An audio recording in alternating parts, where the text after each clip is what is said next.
Hello, everybody, and welcome to episode 71 of the Showbound podcast. I'm your host, Michael Raskin, here as always with Ethan Cardwell. Cardsy, what's going on, bud?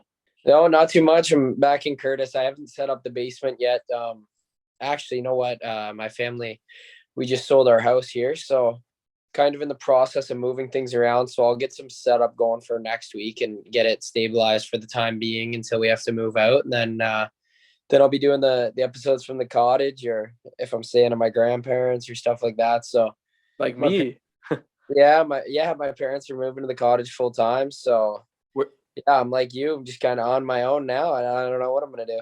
so they're like making their cottage their house, and they didn't buy another house? Yeah, exactly. I think that was kind of like the plan all along. Okay. Once my brother and I had both graduated high school, and they really had no purpose kind of to be here anymore. Yeah. They'd make that move, and it's the right time too for them. So they're super excited about it, and it's great for me too. I'll have a great place to stay at in the summers when I'm home. Yeah. And your cottage is not too far from my cottage, too. So that's not bad. We'll have to Um, do an episode on the water one time. yeah, that'd be so sick.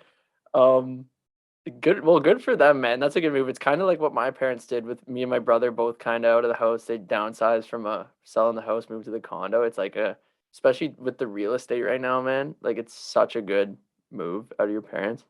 Yeah, it's a great investment, especially like you said, with the market being so high right now. But no, I'm just got home like a few days ago. Been hectic. Obviously, we couldn't put out an episode. Like lost on Monday and had to do like all of our team stuff and wanted to focus on that. So sorry for not getting episodes out lately. And just want to say like we're getting back on track now.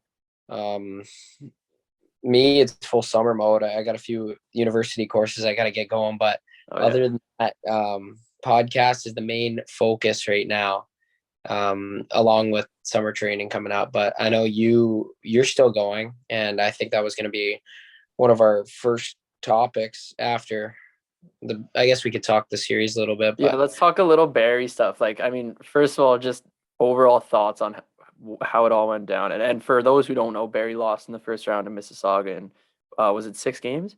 yeah, six. Yeah. So go ahead. I don't know, man. You were watching most of the series, like it was tough. Like playing in Missy's hard. Like the atmosphere wasn't amazing. And it's a battle anytime you go in there. It's not one of my favorite ranks, but you kind of still got to get up for it. And like guys are battling illnesses, like not feeling great out there, injury stuff like that. So I feel like our whole year kind of could have gone either way. Like we had so many tough breaks for us to go through this year, so many ups and downs for myself, for the team, for everybody else. That it was. I think it's a pretty successful year. Obviously, you want to win the first round, but I think our team overall this year was better than we did. But the circumstances for us were really tough, and I'm just proud of like the guys for like fighting through it the whole year. We had so many different things thrown at us, and we kind of battled through it all. But the series itself, it was disappointing because like especially Game 6, I thought we had a great chance of winning Game 6 going home to our barn on a Monday night, and the crowd showed up and they were excited, even though there wasn't as many people as we'd like there. But every single one of those fans was going nuts, and we kind of let them down in the early going. I think we went down 4-0 and then 5-1. And then we had a little bit of a late comeback in the third, but ultimately not enough. And here I am today sitting in my hometown. So wasn't good enough to get the job done, but by no stretch of the imagination was it a terrible year.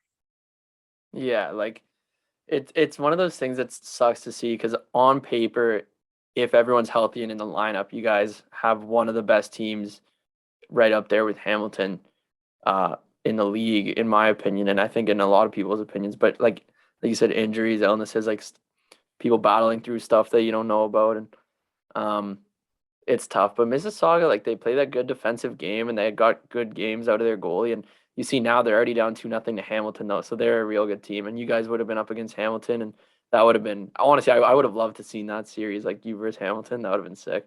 Yeah, and like there was talks of Clarkey coming back in that series too at some point potentially. So whatever, you shoulda, coulda, woulda, we had to win and we didn't. And no, I'm excited. I got a bunch of buddies left in the OHL, so we'll get into that in a bit with the man of the hour who will be on here in a bit, Ethan Keppen, who's still going, and we just wanted to get a guy on who can talk some OHL hockey, and he's the perfect guy as they're up 2-0 on the Sioux Greyhounds right now. But like I was saying, just excited to see it. I want one of my buddies to win now. Yeah, you gotta cheer for the boys and the podcast alum. So yeah, we got Ethan Kevin coming on soon. And yeah, for me, like I'm still on the go between, I mean, still full-time student throughout all of summer, and then now I'm video coaching the St. Catharines Falcons, the local junior B team in St. Catharines, who are in the conference finals against Hamilton, who your third goalie Nolan Chartrand plays on. And Falcons are up 2-1 in that series now, so that's exciting. I might sneak my way into a championship without really doing anything, which would be fun. That would be so ideal for you, especially with the heartbreak you kind of took in the finals of your own season. So that would be nice to grease a little championship for you. But does Chartrand play? He didn't the first 2 games. He started the season. I don't know what the deal is if he's allowed to go back.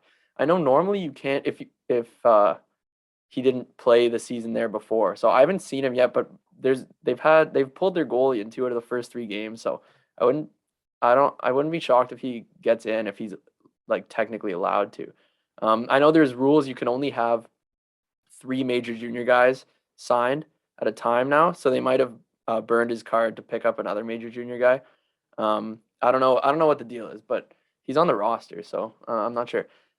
We have a guy on our team, Luca Testa, who you might have heard his name now. He just signed with the London Knights. He was a first-round pick, 15th overall to them. He's so good. Like OHL people for next year when they see him play, like they gotta watch out, man. He's a sneaky 15th overall too. Like I thought he was going top 5. He's nasty. Well, that's what the So Knights. yeah, So he's he's good. So watch out for him. And I did want to shout out Cole Sillinger, Logan Thompson, and Thomas Bordalo playing in the World Championships, former guests of the podcast. So that's pretty cool. And Logan Thompson, former Brock Badgers goalie. So pretty exciting for him and for our team, which is cool. But yeah, it's busy, but happy to have you back as much as I'd like to see you playing hockey, but we'll get some golf in soon. I'm playing my first round on Wednesday. So yeah, I've already got out for like 9 rounds, man. Ever since I've went home, like I've already played 5 rounds since I've been home. Like I'm just buzzing, like round, just every day. Cause like I'm taking like 2 weeks off, or no, like a week off training. So I haven't even had to go into the gym yet. Just kind of like vacation mode for a week before I get back into it. Just let the body recover. Cause yeah, you need it time was off. it was in ugly shape when I got home. Like it's just, you battle for a whole season and then a hard fought 6 games where your nose is getting busted up. Like I bashed my nose. I was bleeding out of my nose for like 2 days straight, and just little things like that, and a bunch of nicks and knacks, they kind of add up.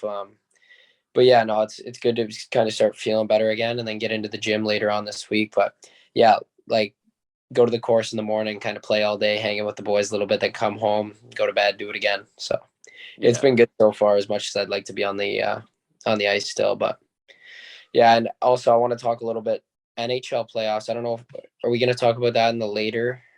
Let's get Kepin's opinion in on it. So we'll save it for him, and he can come on in a minute here. But yeah, you want to bring it to Kepin now?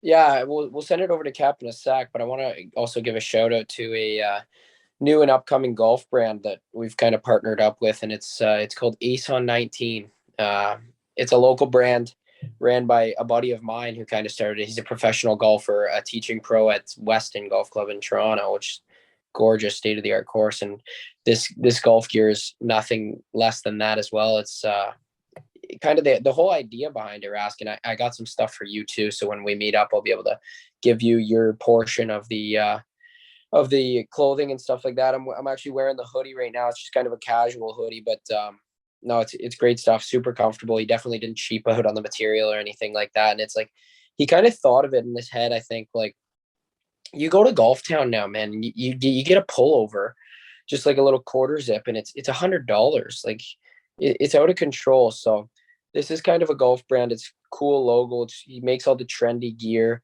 and it's definitely something that all golfers who want to save a little bit of money but still look amazing should look into. Like I said, ASON19, they got an Instagram account. And go check out them. They got great deals. So I'm super excited about it. I wore it on the course today, my pullover, and it was unbelievable. And like I said, it's all trendy stuff too. So you'll be looking at the top of your game and probably playing at the top of your game as well. So yeah, with that being said, I guess we can send it over to Kep now. What's up, Kepi? Good to see you, bud. Yeah, you guys too, doing well. Hope you guys are doing well as well. Well, not as well as you, up to in the conference final, man.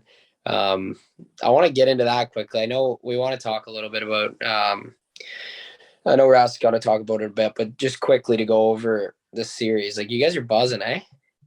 Yeah, no, we're doing well after coming off like a crazy series in round one against Owen Sound. We had a big win in game 7 at home, and we carried that momentum into the Sioux in the next round, and we stole 2 from the first 2 at home, and we just got here today. We had a long bus ride for like 5 hours, and we play tomorrow night here, and we're pretty excited. We're a young team, and we believe that we can make this year very special with this like organization that's been waiting for so long to like have this kind of season.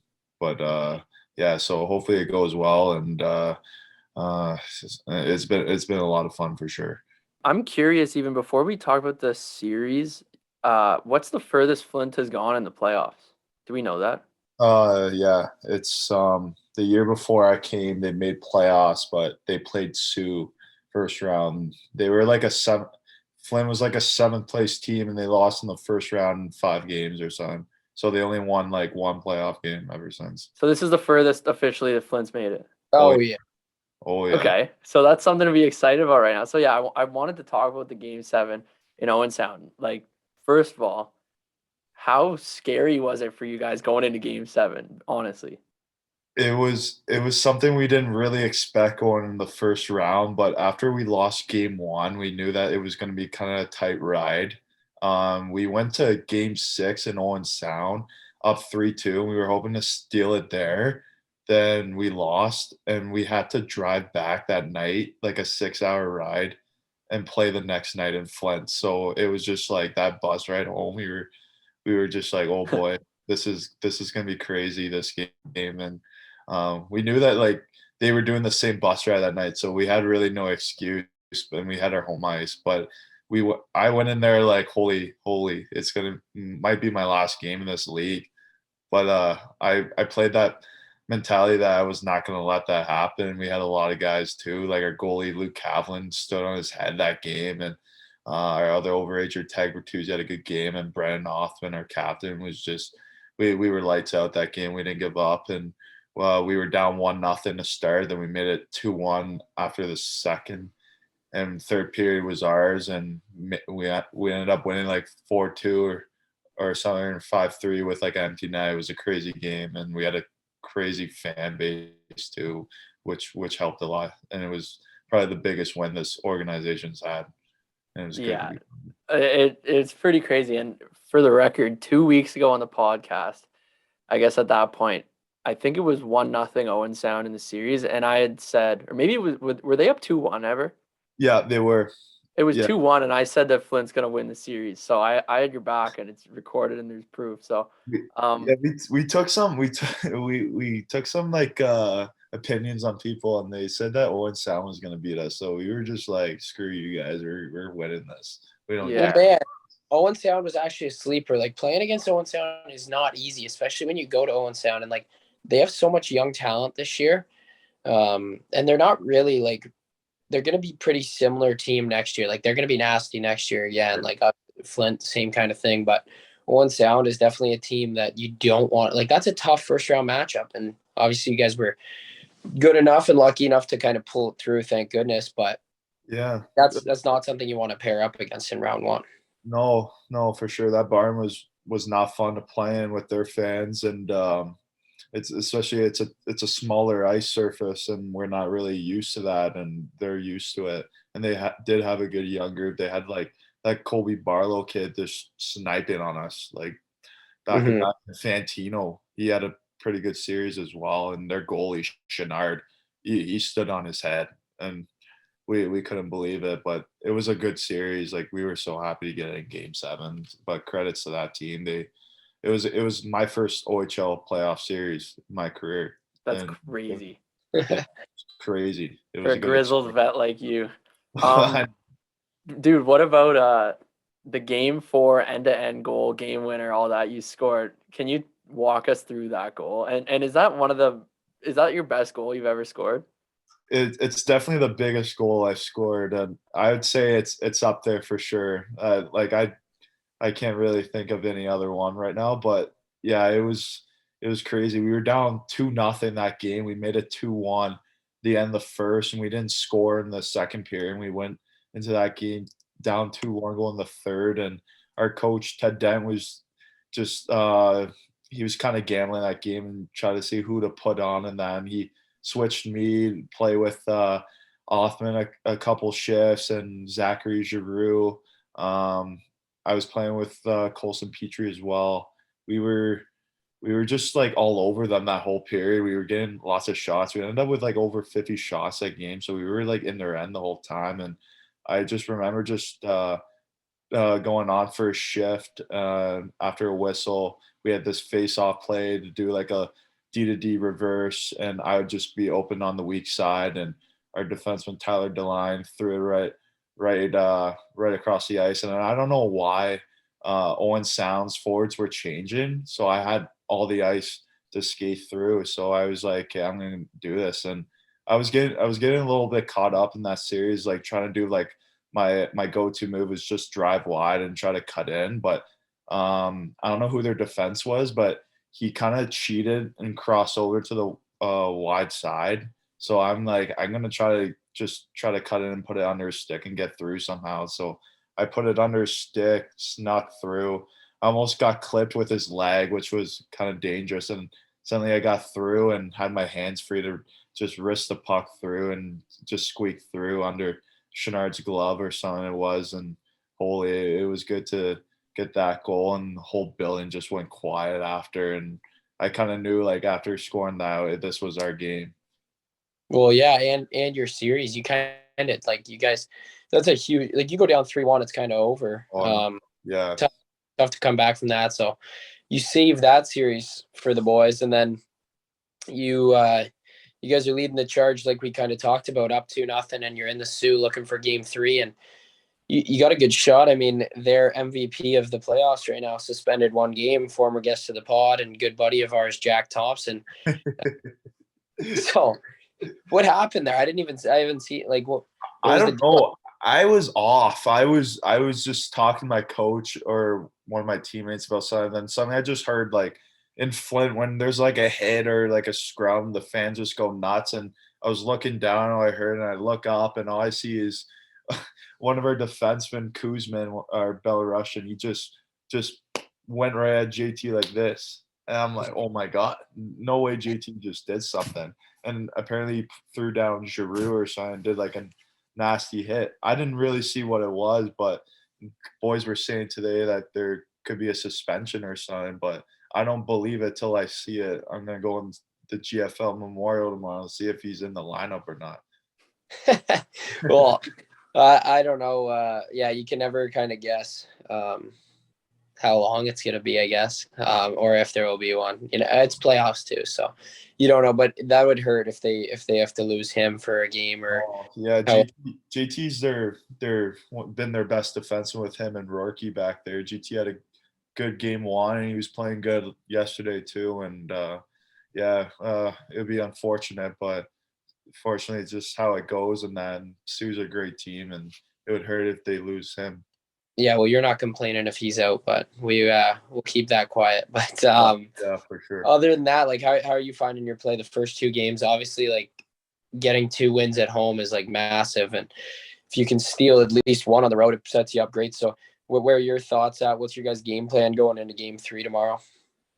Yeah, we obviously they've outshot us both games, but they're just a really good offensive team. They shoot from anywhere, and we're just try to stay tight in their D zone and try to keep everything on the outside. And their best goalie Tucker Tynan wasn't playing for the first 2 games, and he'll be back tomorrow. So we were playing against their backup, and we were just our game plan was just try to throw everything on net as well, and try to shoot on the unexpected, and we did that as well. In game 1, our power play was clicking. I got the first goal that game, and often got the second goal, and yeah, that's how it went for that game. And game 2, they scored off the bat on a power play, and we didn't give up. We just kept our fair ground, and we just kept it rolling. We just shot pucks, and suddenly things were going in. And yeah, we were just our goal was to shut down their top line with Karen's McKay, and I don't think Cartier's on their line, but those two, McKay and Karen's, were buzzing a lot, and we just always had our top 2 defensemen on them, and obviously Cavi, our goalie's been unstoppable. He's been the brick wall for us, so he's been helping a lot. He had like 55 saves in game 1, which was crazy. So we just been pretty lucky on that, and we just been getting our goals. So yeah, hopefully we just carry that same momentum to the Memorial Garden tomorrow.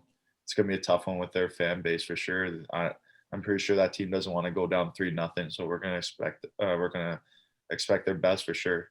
No, that was really well said, Kev. And let's talk some NHL stuff. Have you been keeping your eye on the NHL playoffs at all, or too dialed in on the O right now? Oh, I've been watching the Leafs. I've been seeing how they're doing. I obviously grew up as a Leafs fan, and would like to see them win a playoff series for once. So been watching that, and been watching the Dallas and Calgary series as well. It's been entertaining as well with the Kachuk and Jamie Benn stuff, and that it's been crazy, but not too much. I've been focusing on the OHL playoffs a lot. We've just been rewatching my games and video and that, and yeah, I think the NHL playoffs can be very exciting as it keeps it rolling. Yeah, and we'll get into that more too, but we'll ask both you guys, and I guess myself too, some player poll questions. Starting with, who do you think? So, Cap, who do you think the best goal scorer is in the NHL? I gotta go with Matthews. Yeah, He scores. Cards. Yeah, I think it's pretty obvious. I think we're all going to say that, no? Yeah, and that was my call at the beginning, as we know, when he was off to the slow start. So that's one for me. Who's the best defenseman, Cap? Victor Hedman for sure. Cards. Roman Josi. I was gonna say Yossi too. I'm That's thinking cool. Yossi. If he's in any other market than Nashville, I think he gets a lot more credit. Well, yeah, the guy had 95 points as a defenseman. Like, what more do you want from him? Like, Cale Makar's getting all the hype because he's on like a top team and they're taking over and stuff like that. But True. you can't get 95 points as a defenseman and not win the Norris this year. It'll be interesting, man. Well, and the finals came out today, or I think today is Hedman, Yossi, and Makar. So I guess we'll let the league settle that debate. Yeah, all nasty too. But Yossi can kill guys. Like Hedman can kill guys. Is Makar physical? I think he can be. He can be. He Okay. can be. I'd see him more as a skill guy though. He runs the top on their power play there and plays with the best players, like what Cardsy said. Who's the best goalie, Cap? I go with wow, that's a tough one. I don't know. I actually don't know. I like Vasilevsky a lot, but I don't know. Seeing Toronto lately, I don't know. In this playoffs, I would go with my boy Soupy, but I would say Vasilevsky. Once he's going, 100%. I would say so. Yeah. I mean, you don't win 2 cups by mistake back to back. So that's a good answer. But I'd go with Shesterkin this year. He's unreal. For your ass. Oh yeah. Yeah, I think I was gonna go Shesterkin, but also it's one of those things like if you have to win one game, I think I'd rather go Vasilevsky. Yeah, until Shesterkin does something, then yeah, for sure. Yeah. Good though. He's been playing good too. Yeah. Who's the most complete player, Cap? lately. Uh, as a complete player, as like any type of role, sort of. Any role does it on both ends. Mm, I don't know. I like I don't know. I like Kachuk a lot on Calgary because he can be really gritty and physical, and he mostly puts the puck in the net. The guy got over 100 points this year, and he's just a guy who I sort of take on that type of game and try to do something like that. Sort of, he plays a 200-foot game and gets in people's faces, sort of like that. You need that type of player in the playoffs, you know? Yeah, Mhm. that's a good pick. Cards. I'm gonna get like I think like an obvious like one of the answers like people would say a lot is Bergeron, and I don't know if you were thinking that, Rask, but I'm gonna say Barkov on Florida. Yeah, that's a good pick. Oh, I'm kind of I like the Kachuk pick just because he does it on both ends and he's like a scary guy to play against. Like he'll fight you. Yeah. And a lot of the guy like who gets 100 points and also just sheds the mitts all the time, like nowadays like that doesn't really happen. So I think That's that's what I a good mean. Like he kind of does everything. He Yeah. sort of like he's skilled. He can hit. He can fight. yeah. Mhm. Okay, that's a good pick. Okay, next one. Last question on this. If you had to fight any player in the NHL, who would it be? And it has to be like someone who can fight.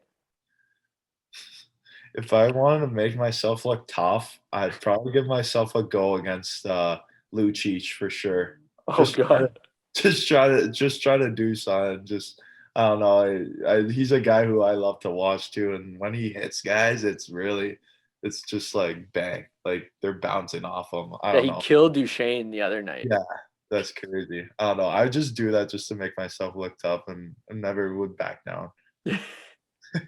Cards, who you got?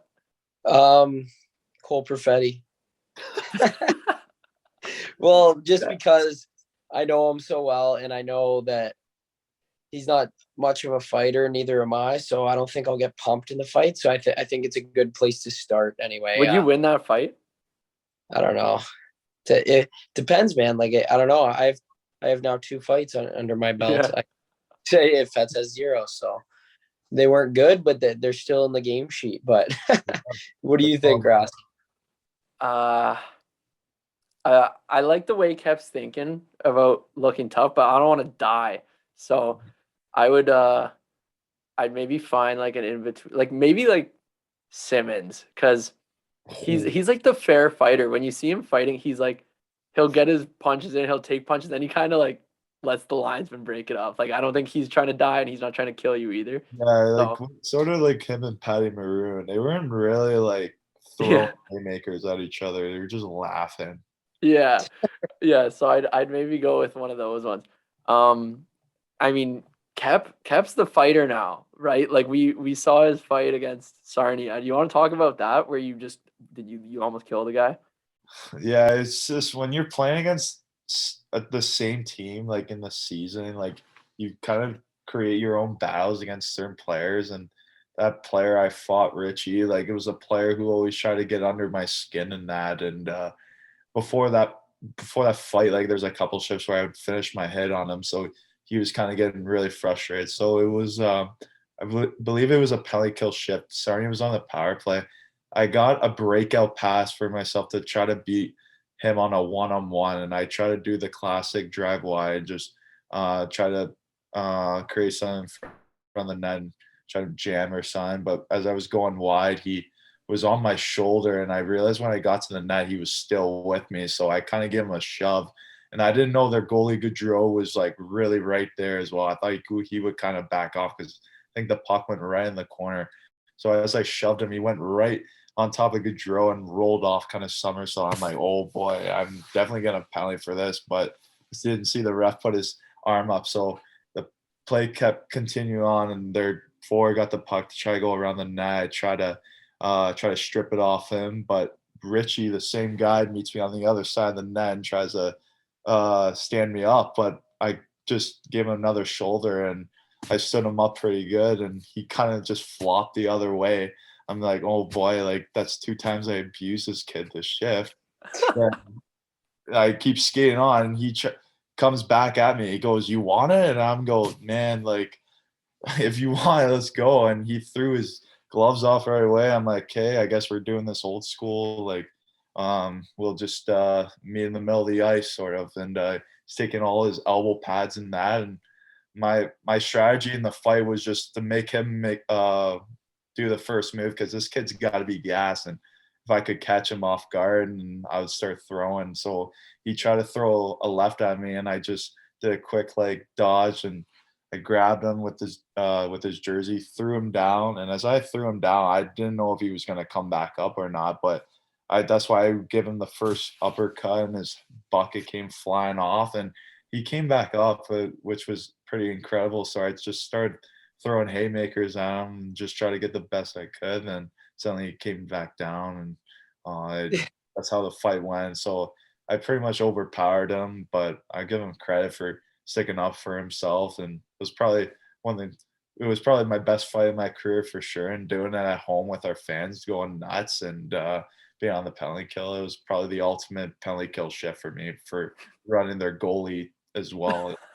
So, I like that description, man. That was a good detailed description. Probably the best one we've had on the pod, except actually Tyler Tucker had a good fight story a while back, Cards, if you remember that one. I remember that one against Mutter. I didn't play that game, but I was there for that. It was incredible.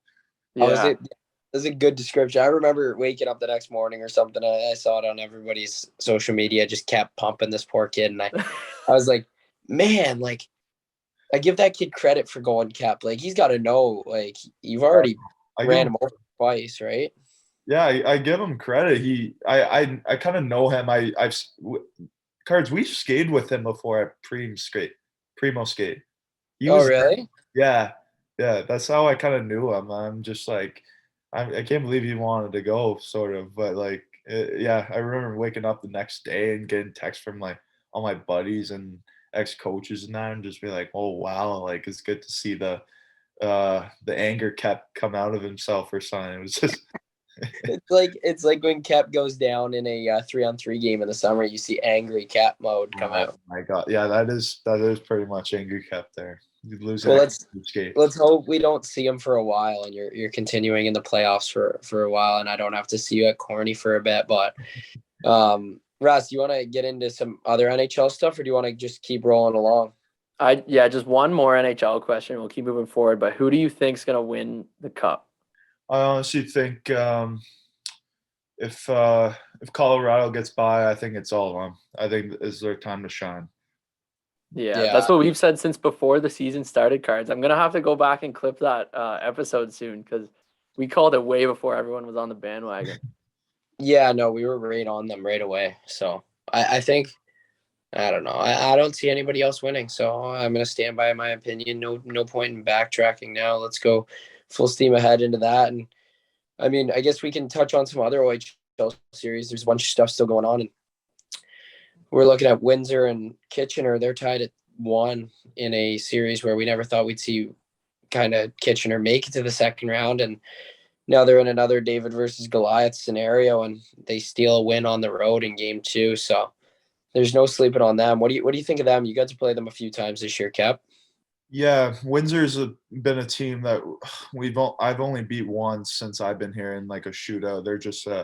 They're a whole complete player team that have sort of different playing styles and that, and they work really hard, and they have a good decor and good top 2 lines they have. And Kitchener, I played them probably a few times this year, and they're not like a team that's really good on paper, but they're just a complete team that all work together really well. And we've had a few tough games this year that have been very close. So I'm not really surprised that they took a game in Windsor, because I know they have a good goalie in their back, and a couple good players who are really hot in the playoffs, like Serpa, Petizian, and some of those guys. So I could see how they took a game in Windsor, and it should be an interesting series.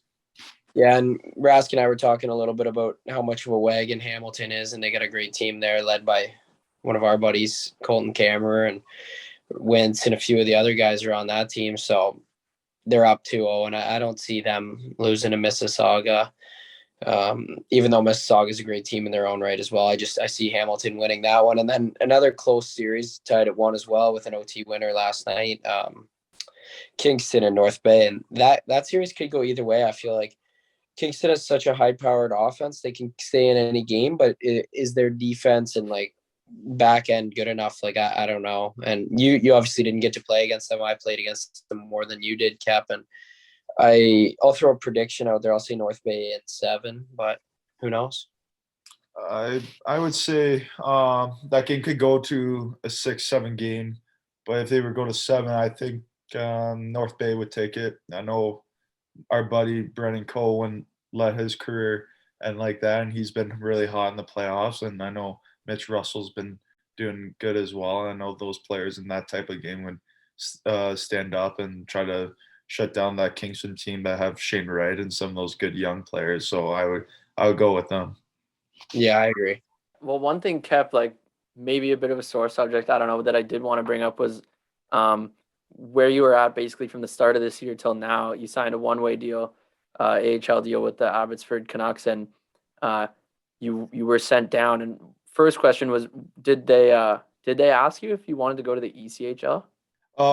No, they didn't really, because Abbotsford, since they're a new AHL team, they didn't have an affiliate this year. They just wanted me to stick around and just at least keep practicing with them and try to get in the odd game there and there, and which I did. I enjoyed my time there in Abbotsford and met a lot of great players along the way there, and I had a lot of fun playing in the Canadian market, and it was pretty fantastic. So then how did you handle mentally, I guess, coming back to the OHL where you probably had thought you left for good? Just like where did that put your head? It was really unexpected for me. I remember just being on that last road trip before Christmas break. We went on like a San Jose, Henderson, and San Diego trip, and right as we got into San Jose at the start of the trip, my agent called me and said like, you're might be getting sent back to the OHL because Flint's planning on going on a run, and I know that it's been tough for getting in the lineup and that, and Vancouver and the Abbotsford organization is willing to do that, but we'll find out in the next couple weeks or so. So that trip went on for like almost 2 weeks, and as I got home, the green light came, and I went straight to Michigan and started playing. And the good thing is, you still like you're probably the highest paid player in the O now, right? Yeah. Don't try to brag about that, but always just try to take my overager checks as well and just enjoy my last bit in the league for sure. It's always a fun league when you're playing junior hockey and having lots of fun. Something I'll miss 100%. Yeah, and with all that money, you can treat me a few times when you get home. I'll take that to the bar or the golf course. Yeah. Drink or something when you're back. But I know you got to get going here soon, so I'm gonna fast track a little bit, and we'll get into a this or that. I'll just give you 2 options you buzz through. So, bar down or 5-hole? I'm a bar down sort of. I'm not too skilled for the 5-hole. Shoot first, pass first. Shoot. Abbotsford or Utica? Abbotsford. Good answer. The fans would be pissed. Chocolate or candy? Chocolate. Stay in or go out? Go out. Insta or Snapchat? Snap. All right. A few more questions. If you were stranded on an island with 3 or other people on the Flint Firebirds, who would it be? 3 guys? Yeah, you get to pick 3 from Flint. I go with Tag Bertuzzi because I get along with him the most, and he never pisses me off too much. I go with who else? I like my rookie Tristan Bertucci as well, who always is in high spirits as well. And if I were to pick one more, I'd just go with Otter, Brendan Offland. Okay. You can never skip out Otter. Yeah. Former guest of the pod as well. And Yeah. We'll keep her going here. What is the meaning of true love? And answer carefully. I'm sure your girlfriend's watching. Being loyal and sticking to it. Okay. I think that answer will pass. I mean, we've had better, but we've also had. So Yeah. last one for me, and then we'll go to the fan questions. Why do you wear number 92? It's just a number I picked when I was young. It's just a number that I really liked, and seeing some players wear it. Like a player I remember growing up watching on Toronto was the O-Dog, Jeff O'Neill, who I enjoyed watching because he was a big forward who did all the dirty work in that, and that's sort of how I picked that number, and I just stuck to it, and I just thought it looked good in that, so it's just a number I enjoyed wearing. Yeah. It does look good on the jersey. I'll give you that one too. Couple fan questions. I know you got to go get going a video in a couple minutes, so we'll keep it short, maybe one or two. But who on the team has the best dance moves? I would say Zachary Giroux. He's always in a good spirit. I know after a win, we'll be playing our music right away in the dressing room, and he'd be already dancing with his gear off, and he'd just be going hard. Okay. What's the best road rink and the worst road rink, in your opinion? Worst road rink. I would go with Owen Sound because they're fans. I saw that coming. Best road rink. I go with obviously go with Lundo. Lundo is the Budweiser Garden's awesome, and Yeah. with almost 10,000 fans there, and you have family there, and the ice surface there, it looks really pro there. It's a lot of fun, and especially scoring goals there and getting wins there, it's incredible. Obviously, Cardsy would know that as well. Mm-hmm. How many times have you watched The Last Dance? I too many times I can count for sure. It's just a documentary I enjoyed watching, and big guy on sports as well, and big basketball fan as well, and love Michael Jordan. And at the odd time there and there, I'd just go back and watch one of the episodes because there's some pretty cool episodes. Tell them who asked. Yeah, Brandon Coe asked that one. Of course, I got him into that show. It's good. Now, yeah, we do have to let you go because you think your time's better spent doing video than hanging with us on the pod. So that's a little weird. But Kev, it's good seeing you again, and I'm looking forward to watching this run for you guys. And hopefully, if you guys get through the Sioux and play somewhere closer to me, I can come out to a couple games. So good luck the rest of the way here. Yeah, thanks, Raz. Appreciate it.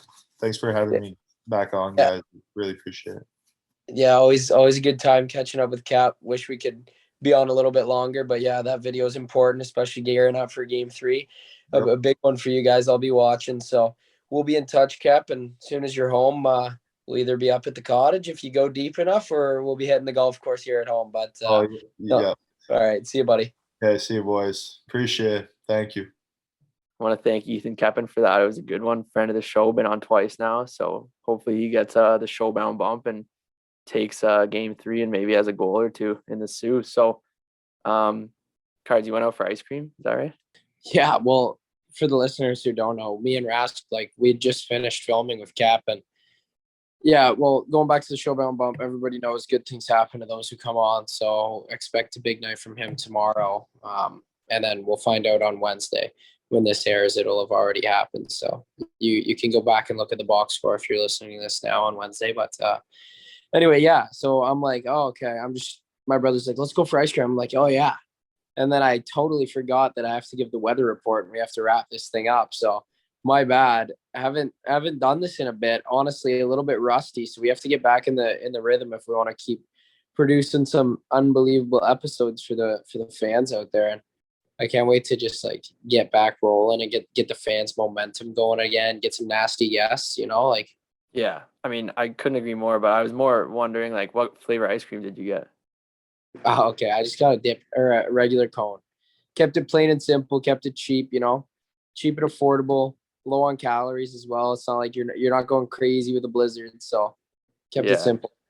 So a topic, I mean, I guess we haven't discussed it on the podcast too much. Something that I basically am constantly talking with you about is my top 5, top 10 like snacks, chocolates, that sort of thing. And today, like right before we started recording, I snap you that. Have you opened that snap I sent you yet? Yeah, so it was an Arrow bar. It was an air Nanaimo Arrow bar, an Arrow bar filled with like Nanaimo bar, and it was incredible, man. It's 5. It's 5 on my list now. Okay, so go through your list again because I know you take this serious because you find some obscure things to eat. Like I've never seen or heard of these things, and you're pulling them out of your ass and then eating them. So I was going through my list today and I forgot what my number 4 was. So I remember 1, 2, 3, and 5. I got Oreo Dairy Milk, which is by far the number 1 chocolate. There's no debate. If anyone tries it and doesn't agree, then they just don't have taste buds. I'm telling you, this thing's insane. Yeah, I've had that. That's dynamite. Yeah, and it's fluffy on the inside, man. Like you bite it, it's like soft like a marshmallow. Number 2, I put Hershey's Cookies and Cream. And again, this is my list. I am open to like debate, but this is just my list. Number 3, I put Reese. I just found out today it's actually called Reese, not Reese's. So that's something that I was corrected on by my brother in a gas station today. Number 4, I can't remember what I put, so I got to come back to the old episode. I can't believe I'm drawing a blank, but number 5 was previously Arrow Orange, and now it's Arrow Nanaimo. And it goes Arrow because of the soft melt that no other chocolate can give. I love it. I love that you're so dialed into this and like you actually like and you remember your list. I give you credit for that. Wait, I have a proposal and I don't know if you've had it before. Okay. Have you ever had like on Christmas or like I guess anytime? So you like chocolate orange, yeah? Have you ever had the chocolate orange? Like Yeah, Terry's chocolate orange. It's nasty.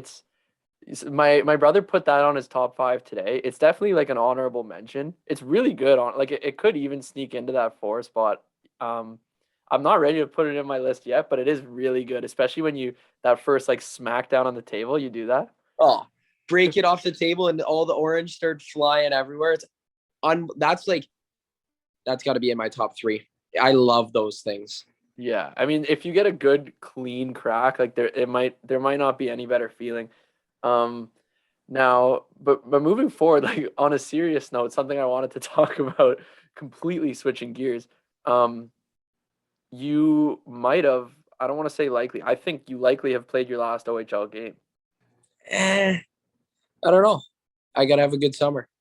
Okay, here's my thing too. Now, I think, and we never know. I think and I really hope you're gonna get an NHL contract.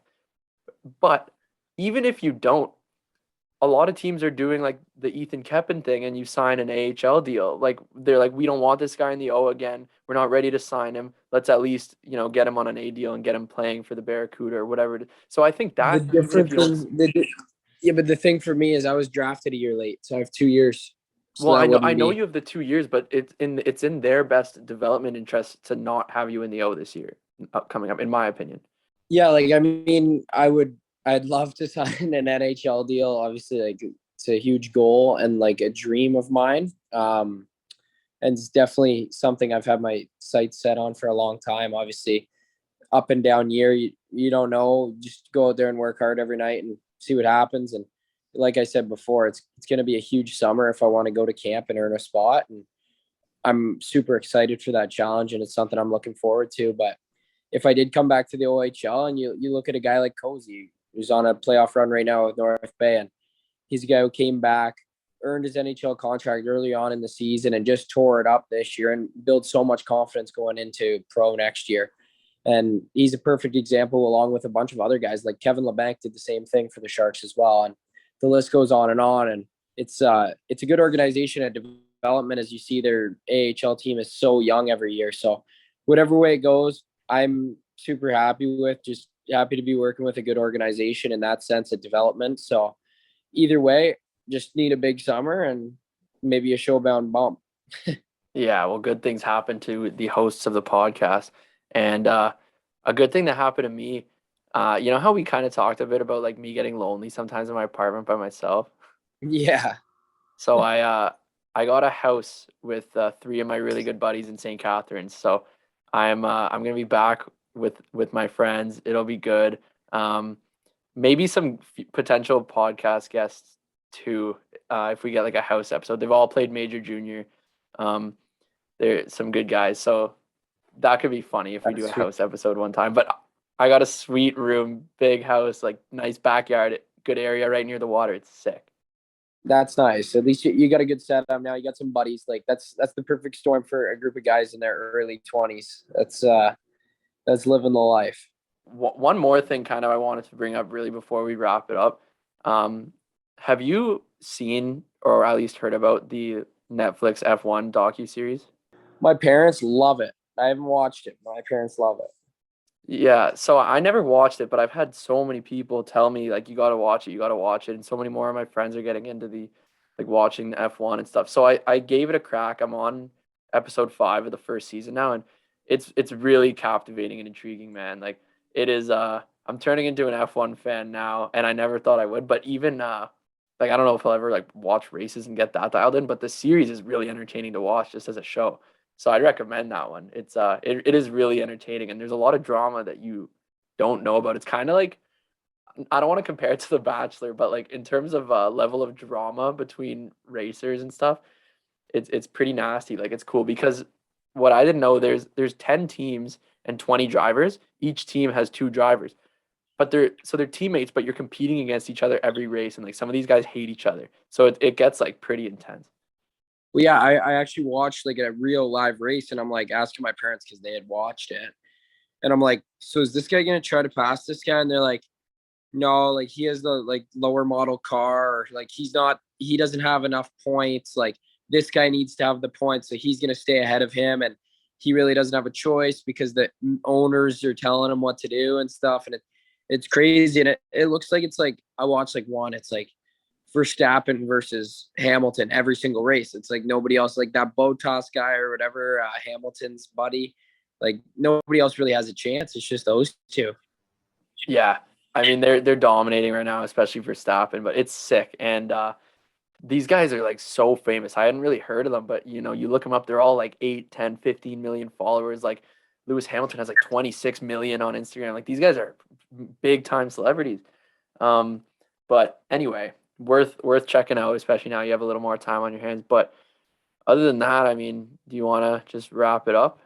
Yeah, well, I mean, it's been absolutely gorgeous outside, and it's perfect weather for golf, and I've been doing exactly that. So I suggest to everybody either get out of the house, go play tennis, some outdoor sport, take your dog for a walk, go for a walk yourself, go for a run. I don't know, do whatever pleases you, but get outside and enjoy the sun. But don't forget the sunscreen, actually, because a few of my buddies and myself actually got a little bit of a burn from the sun, and it's definitely going to be coming out with some beautiful days in the 20s here coming up in Southern Ontario. So with that said, I think that'll wrap it up for this week's episode on the Showbound podcast, and we'll catch you next time.